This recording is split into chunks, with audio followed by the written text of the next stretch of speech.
I still want people to be able to touch and feel, and that's why I ended with AI, so you can see that I'm not an AI, and I sit and make these books one by one, piece by piece.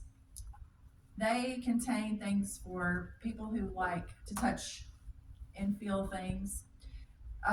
This mermaid's book has a special feature in the back where you can feel the tail.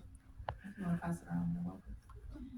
Um, and then a lot of them are just very detailed inside. They have sort of a lot of magic inside of them. This one's called Fairy Tales. So mermaid tales and fairy tales, of course, they're about what they say, mermaids and fairies. Those are. And I know the fairy one talks a little bit about here. The fairy book has the labyrinth in it. Here at Scarrett Bennett, I talk about that labyrinth. And I also make books that people can actually write their own. They want to write their own ideas. And also, I have one called Poetry Jewels, which I use some of the poems that I have came up with throughout the years, and we just have little pieces. And that's why we call them jewels, because it's just a little glimmer inside of what I did. And then this one actually, why I left this one for last is because I had a special thing that happened.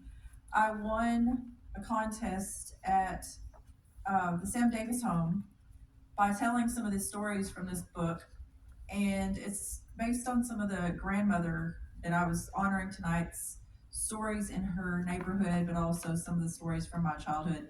And I'll probably come up with a haunted part two because there's plenty more to go where that came from. But the bookmark inside has a special story if anybody wants to read about it. But Sally is the bookmark because of the story you'll have to read about it. They're very short anyway, so they're very cool.